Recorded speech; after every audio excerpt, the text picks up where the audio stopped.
The letter trembled in Florence Pritchard's hands as she stood on the train platform in St. Louis, Missouri, watching the iron beast that would carry her west belch steam into the gray November sky of 1876, and she wondered if she had made the gravest mistake of her life.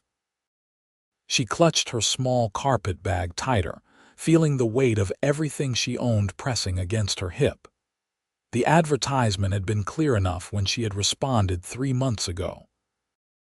A rancher in Nevada territory needed a wife, someone to manage his household, cook his meals, and provide companionship. The words had been formal, almost cold, but Florence had little choice. Her father's death had left her penniless, and her aunt's charity had worn thin. Marriage, even to a stranger 2,000 miles away, seemed preferable to the alternatives that awaited unmarried women with no prospects in the city. The conductor called for boarding, and Florence took a deep breath of the familiar Missouri air before stepping onto the train. She found a seat by the window and watched St. Louis disappear behind her, each mile taking her further from everything she had ever known. The other passengers paid her little attention. A woman traveling alone was not so unusual anymore, though the looks she received told her it was not entirely proper either. 3 days of rattling tracks and changing trains brought her finally to Carson City, Nevada, where she was to meet a stage that would take her the final leg to Genoa. The Nevada landscape was unlike anything Florence had ever seen.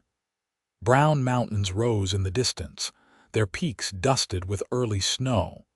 The air was dry and thin, making her lungs work harder with each breath. Everything seemed bigger here, the sky stretching endlessly in all directions.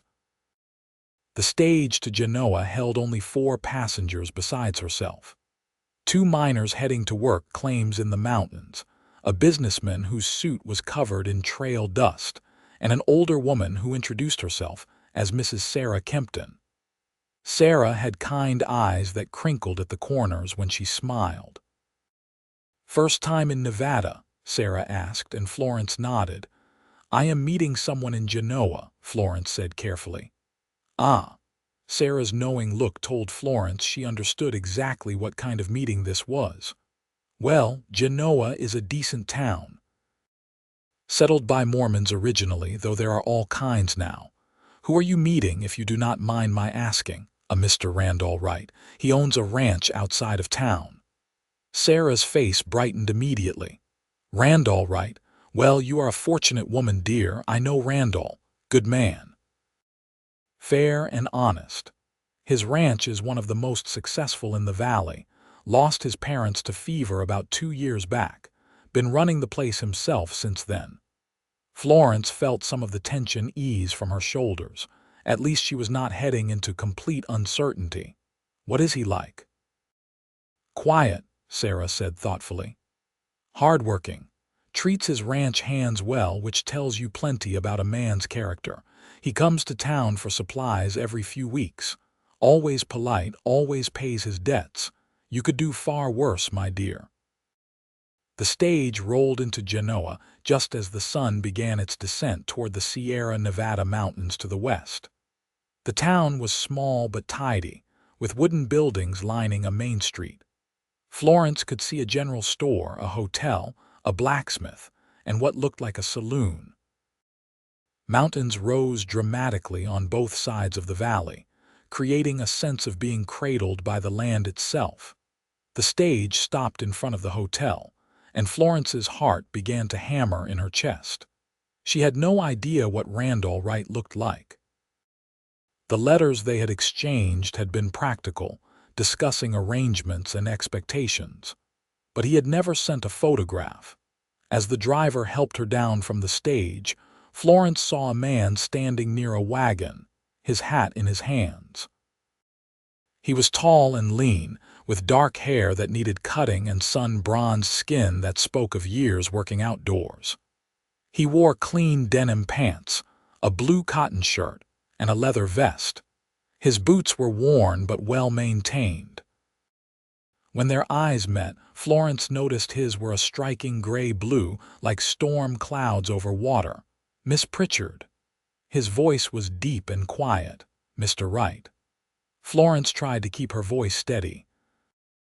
He moved forward, still holding his hat, and she noticed he made no move to touch her, keeping a respectful distance. "Welcome to Genoa. I hope your journey was not too difficult. It was long, but I am here safely. I have a wagon to take us to the ranch. It is about an hour's ride. Would you like to get some supper in town first, or would you prefer to head out? We have food at the ranch, and my housekeeper, Mrs. Chen, has prepared a room for you." Florence blinked in surprise. "A room, I thought. I mean, we are to be married." Randall's expression remained gentle but serious. "We are strangers, Miss Pritchard. I thought you might appreciate some time to settle in and get to know the place before we make any permanent arrangements. If you find after a few weeks that this life does not suit you, or that I am not the man you hoped for, I will provide you passage back to St. Louis and enough money to start fresh. No obligations." The relief that flooded through Florence was so intense she felt dizzy. She had expected to be married immediately, to be bound legally to this stranger before she even knew if he was cruel or kind. "That is very generous of you, Mr. Wright." "Just fair," he said simply. "This is a partnership, Miss Pritchard, not a purchase. Now, would you like that supper?" They ate at the hotel's small dining room, where Randall seemed to know everyone who passed by. He introduced Florence simply as Miss Pritchard, visiting from Missouri, and she appreciated his discretion. The food was simple but good, and Randall asked her about her journey, her life in St. Louis, and what she thought of Nevada so far. "It is very different," Florence admitted. "Everything seems so open, so much space." "It takes some getting used to," Randall agreed. "But there is freedom in all that space. Room to breathe, to think, to be yourself without the whole world watching." As they rode toward the ranch in the wagon, the sun painted the mountains in shades of orange and purple. The valley was beautiful in a stark, honest way that made Florence's chest ache. She had expected to feel more afraid, but sitting beside Randall as he expertly guided the horses, she felt something closer to cautious hope. The ranch appeared as they crested a small rise. A main house sat surrounded by several outbuildings, including a barn, a bunkhouse, and what looked like a smokehouse. Fences marked out corrals where horses grazed.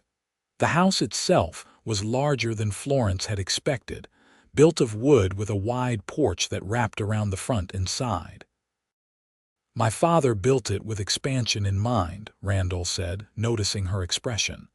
"He always planned for a large family. That did not quite work out the way he hoped. Sarah Kempton told me about your parents.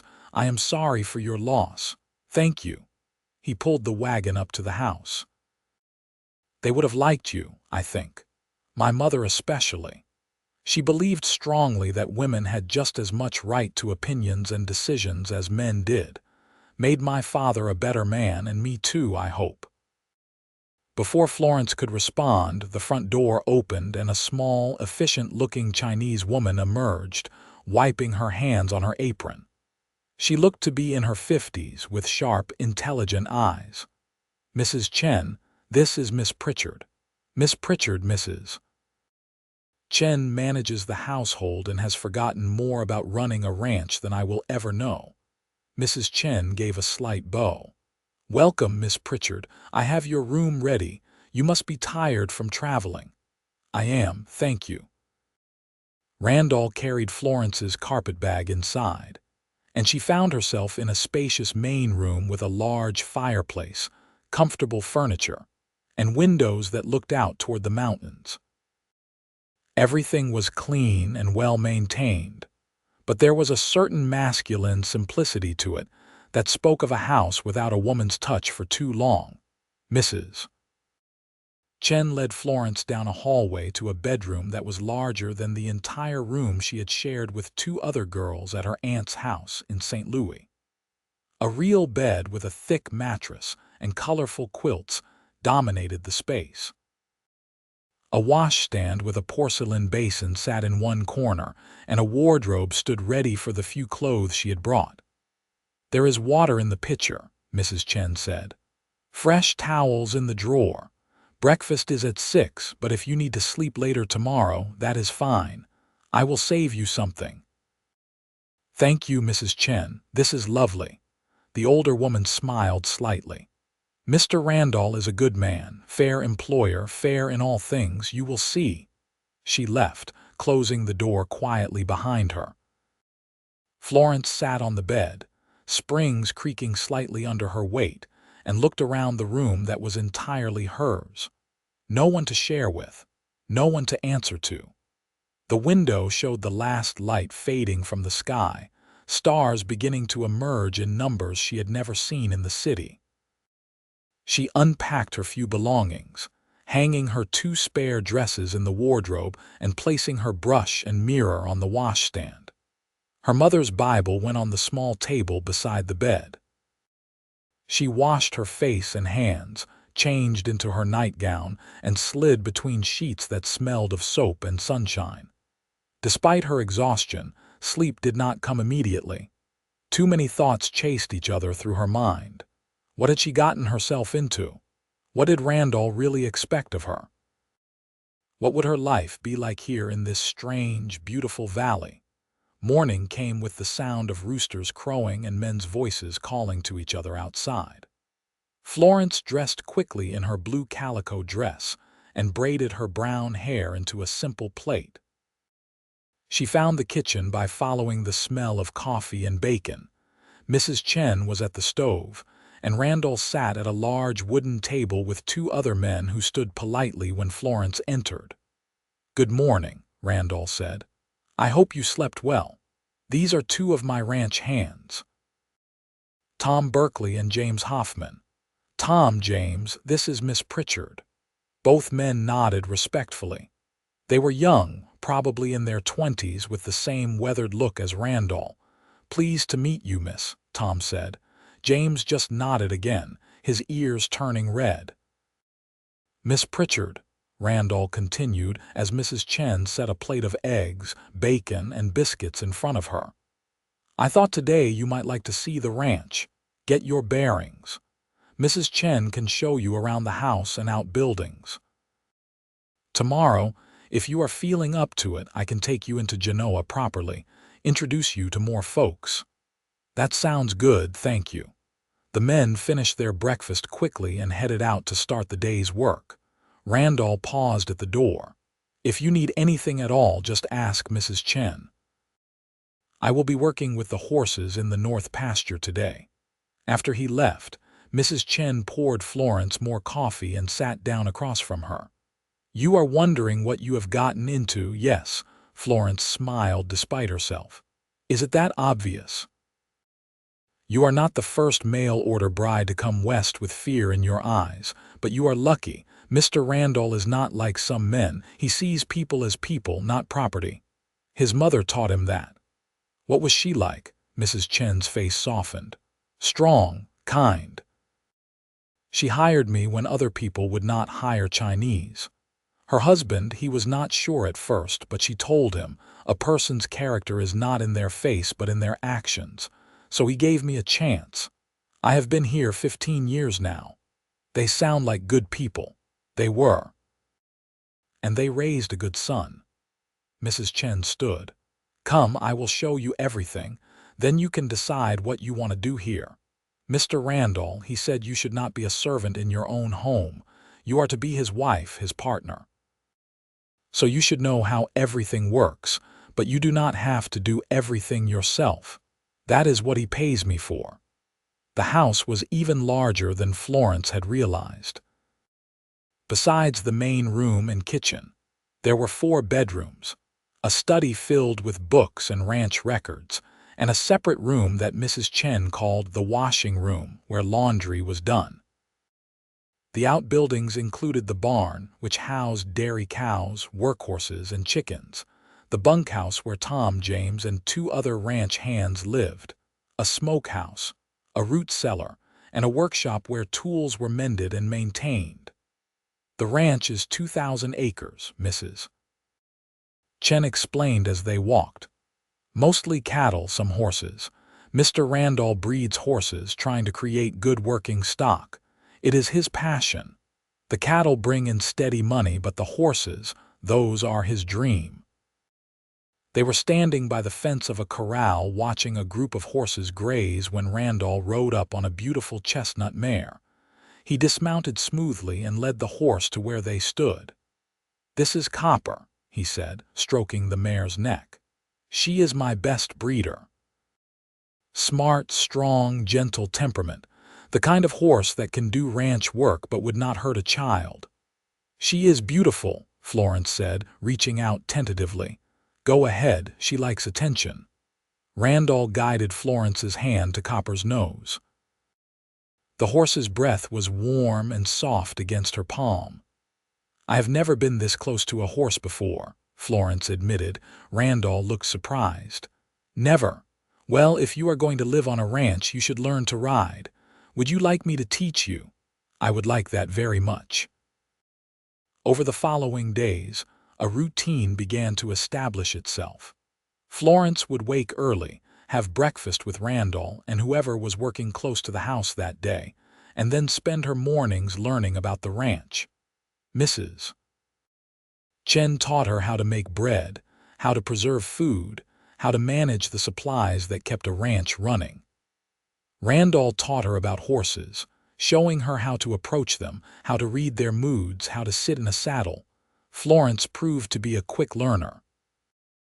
Within a week, she could ride the gentle gelding Randall had assigned to her well enough to go short distances.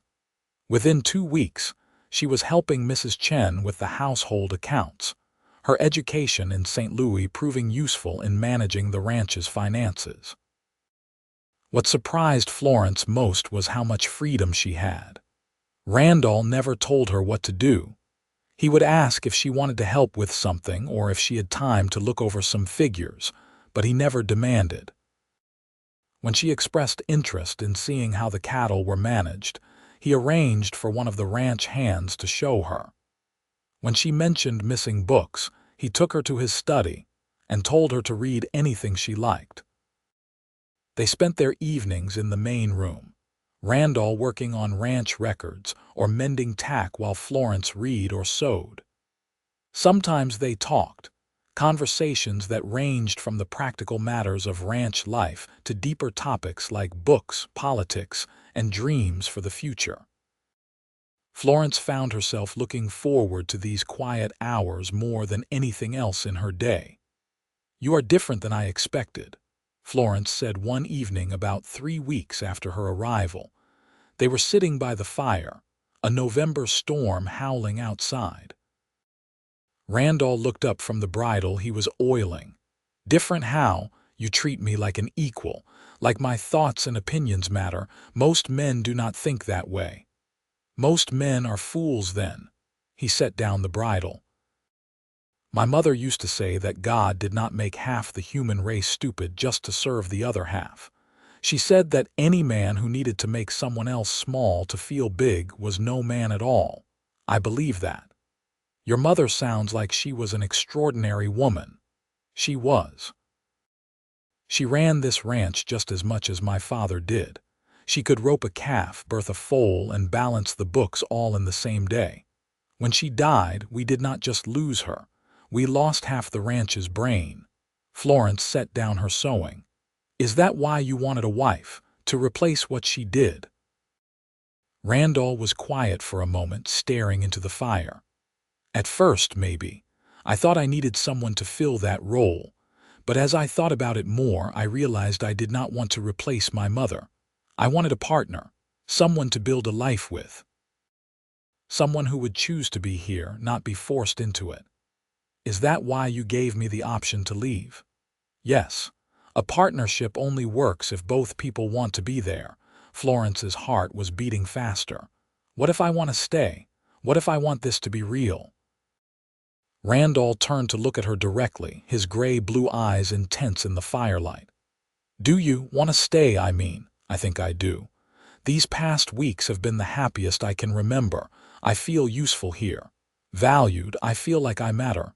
You do matter. Randall stood and crossed to where she sat, kneeling beside her chair so they were at eye level.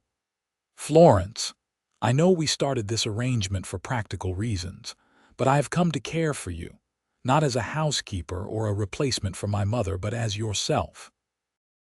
You are smart and kind and brave.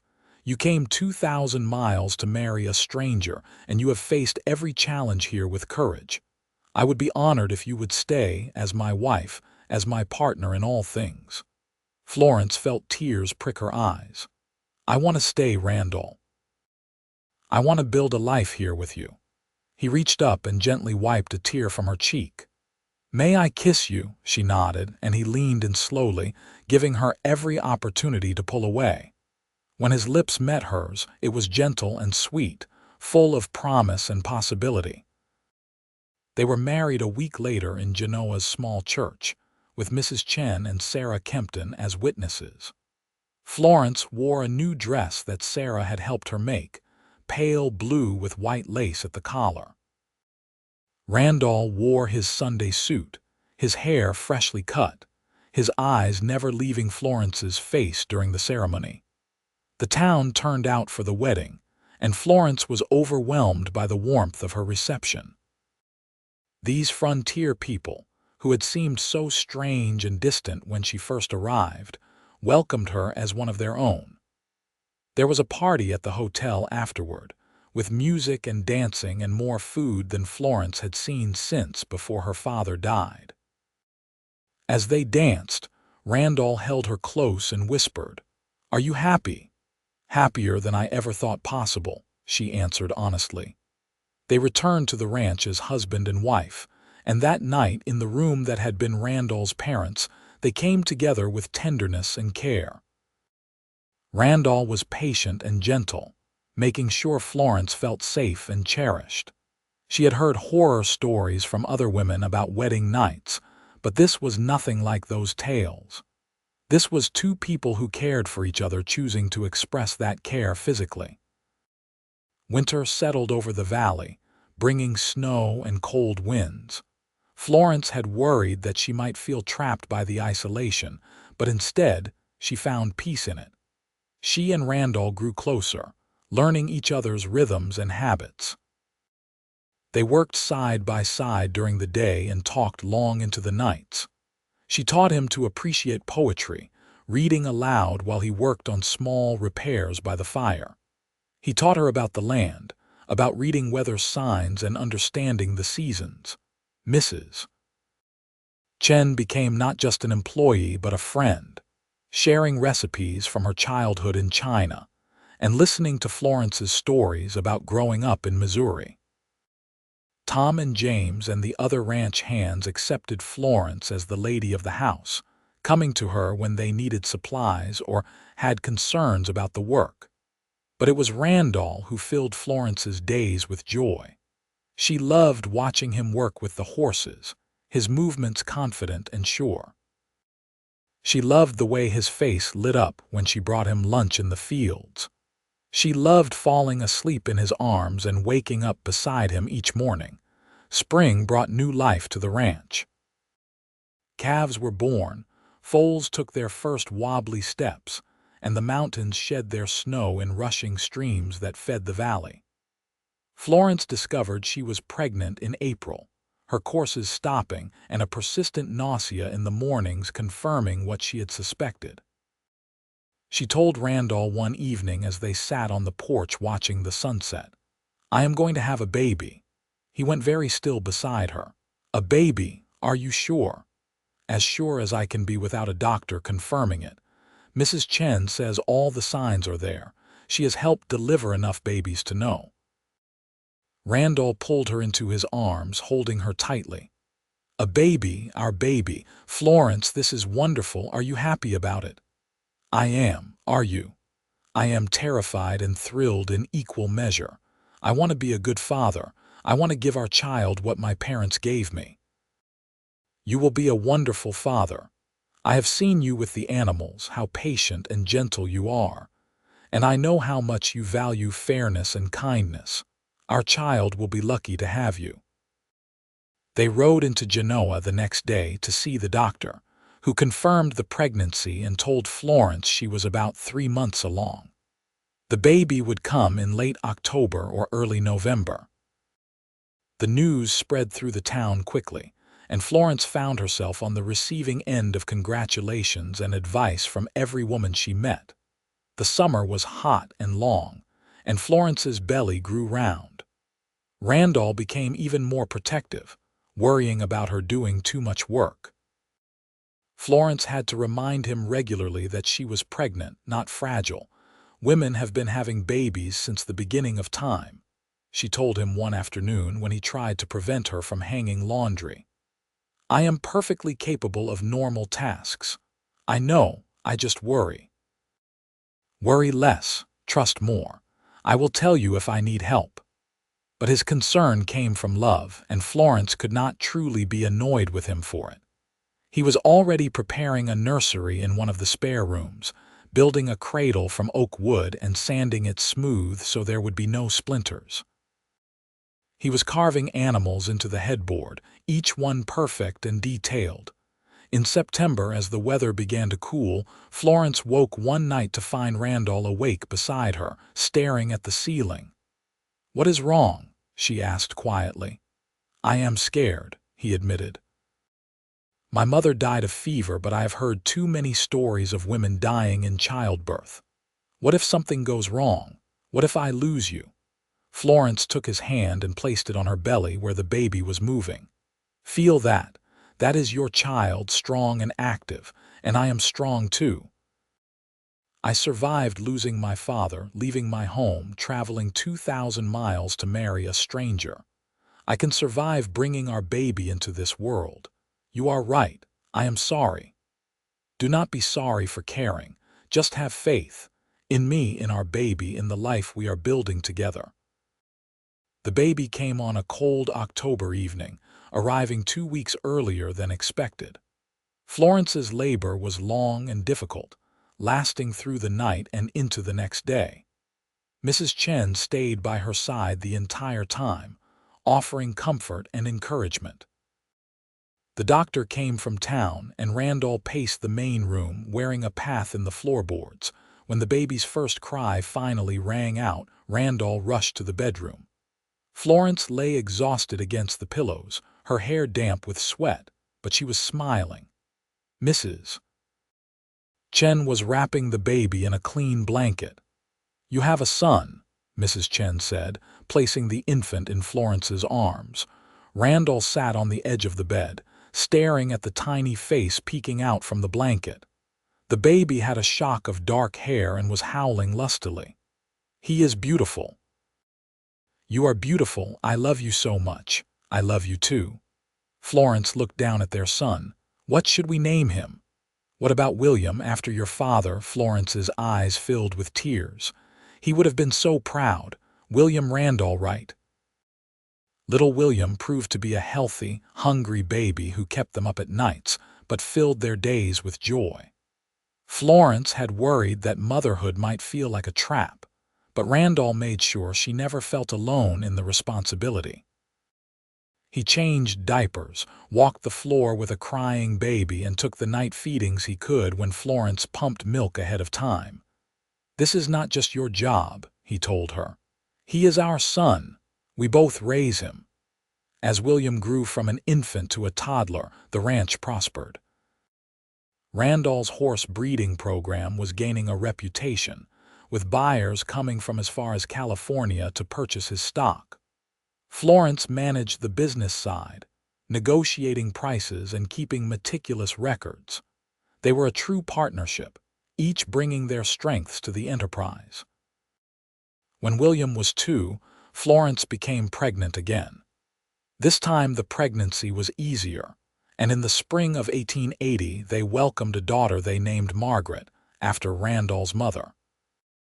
Margaret had her father's gray-blue eyes and her mother's brown hair, and she was doted on by everyone on the ranch. "Now our family is complete," Randall said one evening as they watched William help his baby sister hold a rattle. "Is it?" Florence asked with a smile. "I would not mind one or two more. Whatever you want, as long as you are happy." "I am happy." "Randall, do you remember that first night when you told me that if this life did not suit me, you would send me back to St. Louis?" "I remember. I meant it too." "I know you did. That is one of the reasons I fell in love with you. You gave me the freedom to choose, and I chose you. I chose this life, and I would choose it again every single day." He kissed her softly. "I would choose you too, every day for the rest of my life." The years passed in a rhythm of seasons and growth. 2 more children came, another son named Thomas and a daughter named Catherine.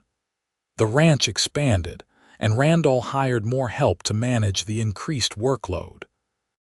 Florence started a lending library in Genoa, donating books from their growing collection and ordering new ones to share with the community.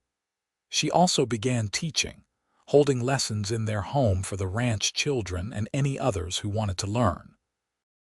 Education was spotty in rural Nevada, and Florence believed strongly that all children, boys and girls alike, deserved the chance to read and write and learn mathematics.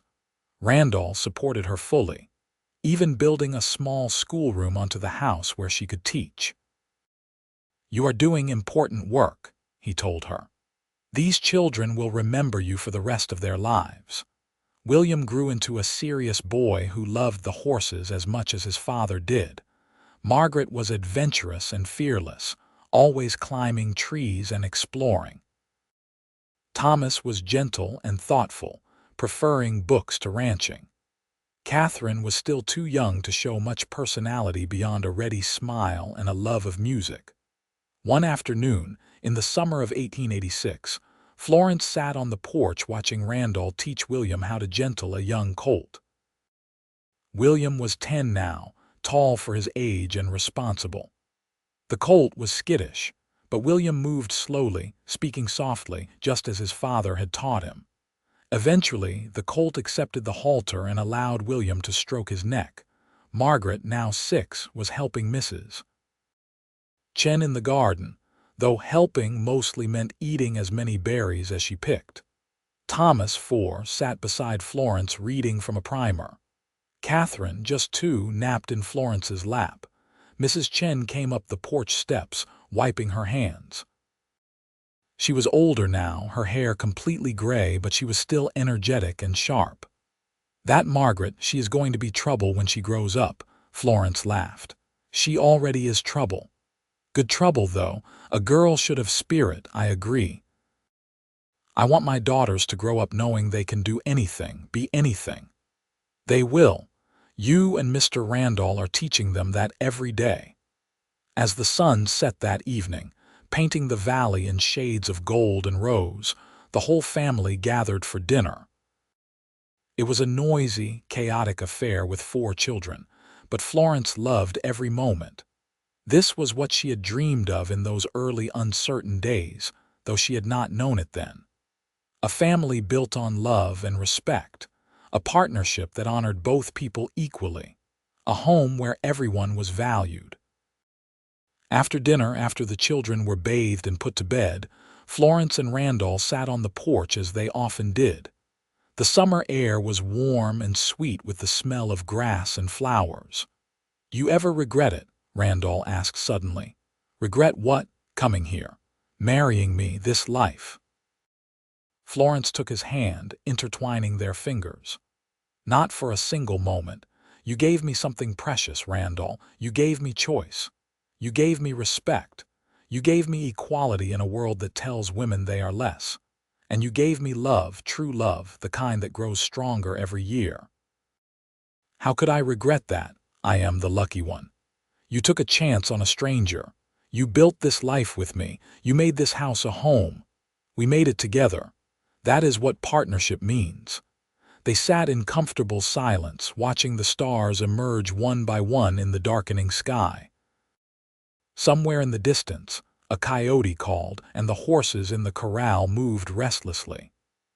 Inside the house, Florence could hear Mrs. Chen settling in for the night, the familiar sounds of home. The years continued their steady march. William took over more responsibility on the ranch, showing his father's gift with horses. Margaret learned to ride like she was born to it, racing across the valley with abandon. Thomas discovered a love of drawing and filled sketchbooks with pictures of the ranch and the mountains. Catherine proved to have a beautiful singing voice and would perform for anyone who would listen. Florence's school grew until she had nearly 20 students, and the community built a proper schoolhouse in town where she taught 3 days a week. Randall was elected to the local council, where he worked to improve roads and bring more services to the valley. Together, they were pillars of the community, respected and loved. In 1890, Nevada achieved statehood, and there was a grand celebration in Carson City. The whole family went, and Florence marveled at how much had changed since that cold November day in 1876 when she had first arrived in this territory. She had been a frightened young woman then, uncertain of her future. Now she was a wife, a mother, a teacher, a partner in a successful ranch. She had found not just a home, but a purpose. One of the most satisfying moments came when Nevada granted women the right to vote in school board elections. Florence was elected to the Genoa School Board, the first woman to serve. She worked tirelessly to improve education in the valley, fighting for better resources and fair pay for teachers. "You are changing the world," Randall told her proudly after a particularly contentious board meeting where she had successfully argued for hiring a female teacher at the same salary as the male teachers. "I am changing our little corner of it, at least. That is all anyone can do." But her influence reached further than she knew. Young women in Genoa and the surrounding areas saw Florence as proof that they could be more than just wives and mothers, though those roles were valuable too. They could be educators, business partners, community leaders. They could have voices that mattered. William married at 22, bringing home a sweet young woman named Elizabeth who loved the ranch as much as he did. They built a house on the southern part of the property and began raising their own family. Florence became a grandmother in 1894, welcoming William and Elizabeth's son with tears of joy. Margaret, true to her adventurous nature, became a doctor, studying in San Francisco and then returning to practice in Genoa. She was one of the few female doctors in Nevada, and she faced prejudice and doubt, but she persevered. Florence had never been prouder. Thomas became an artist, his paintings of the Nevada landscape gaining recognition. He traveled to study in Europe, but always came back to the ranch, saying that no place else felt like home. Catherine married a musician and moved to Carson City, where she taught voice lessons and performed in concerts. As Florence entered her 50s, she looked back on her life with deep satisfaction.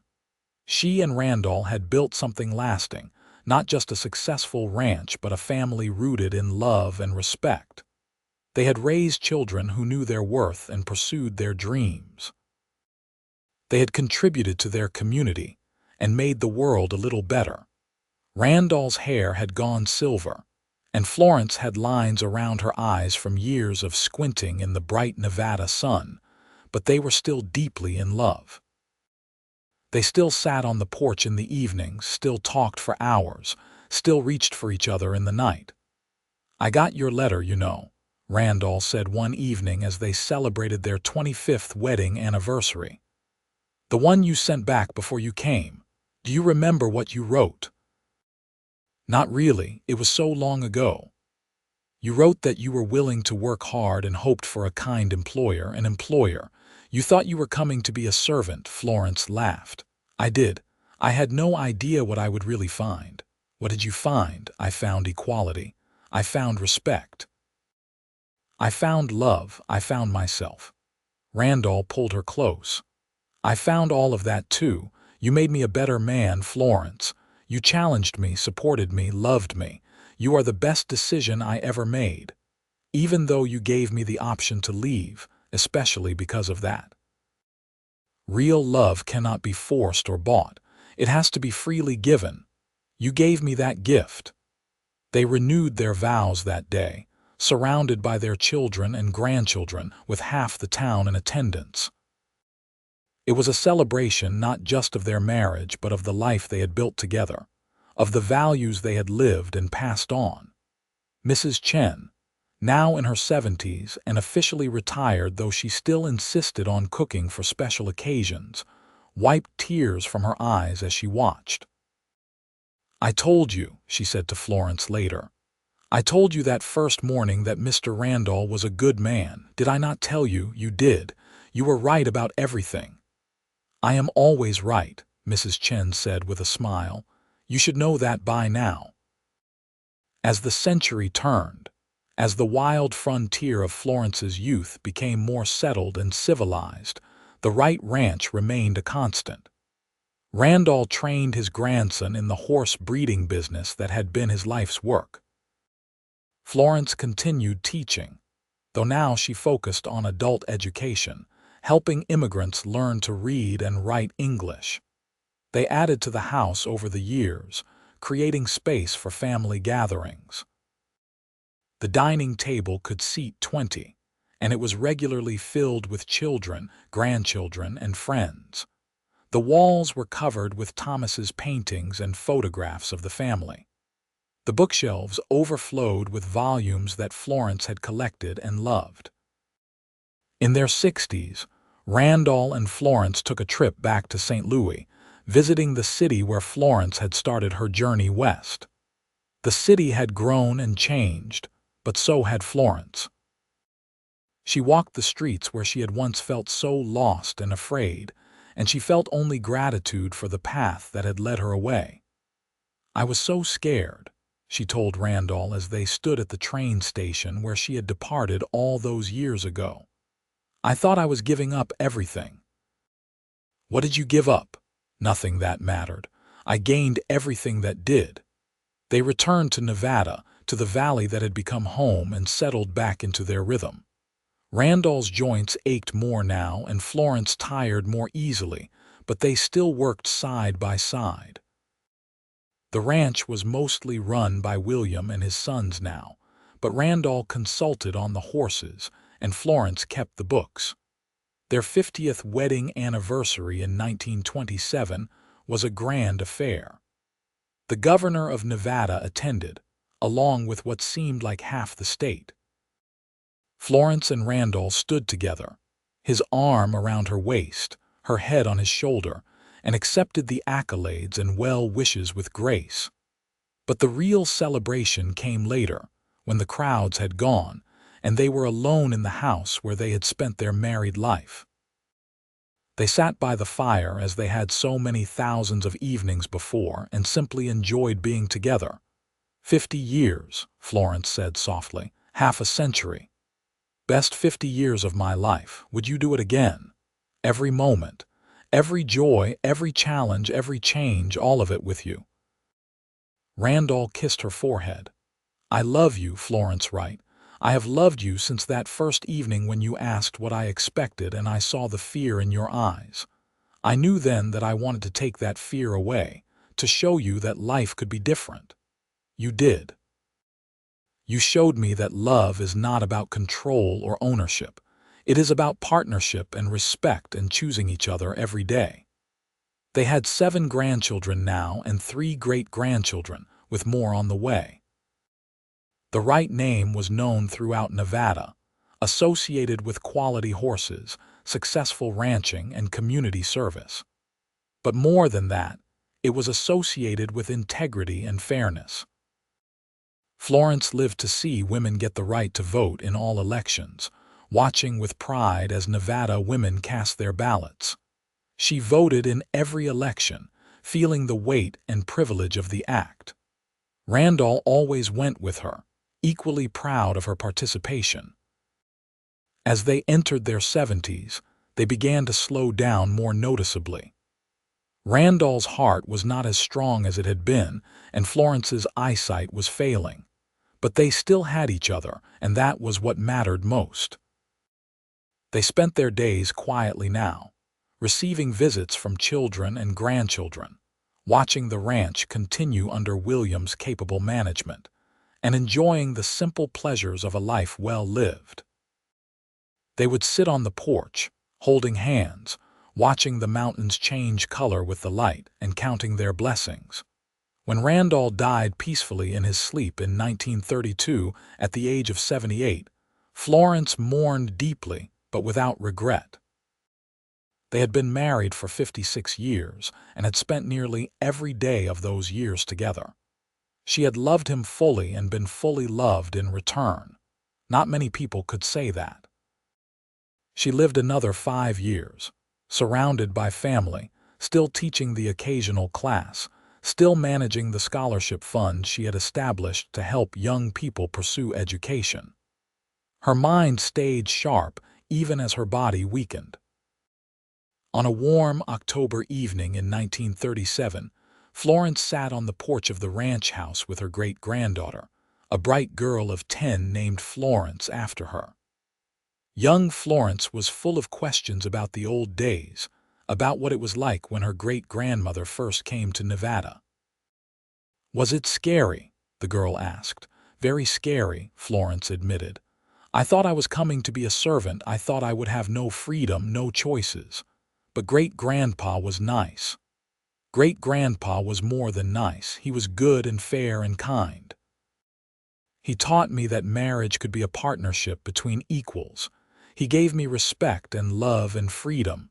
Did you love him?" "With all my heart, every single day of our life together. I want to find love like that someday." Florence squeezed the girl's hand. "You will, sweetheart. And remember this. Real love gives you wings, not chains. Real love makes you bigger, not smaller. Real love respects who you are and helps you become who you want to be. Never settle for less than that." That night, Florence went to sleep in the bed she had shared with Randall for so many years, in the house they had made a home, in the valley that had given her everything. She did not wake up. The funeral was the largest Genoa had ever seen.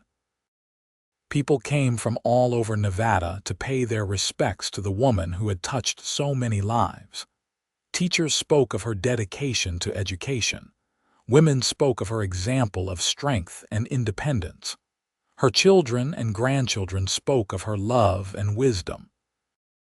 She was buried next to Randall in the Genoa cemetery, under the shadow of the mountains she had grown to love. The headstone reads simply, "Florence Pritchard Wright, 1856–1937, beloved wife, mother, teacher, friend." But her legacy lived on in the children she had taught, in the family she had raised, in the example she had set. Young Florence, her namesake, would go on to become a lawyer, fighting for women's rights. Other students would become teachers, doctors, business owners, carrying forward the lesson that people, all people, deserved respect and opportunity. The ranch continued to thrive under the Wright family's management, known for fair treatment of workers and quality stock.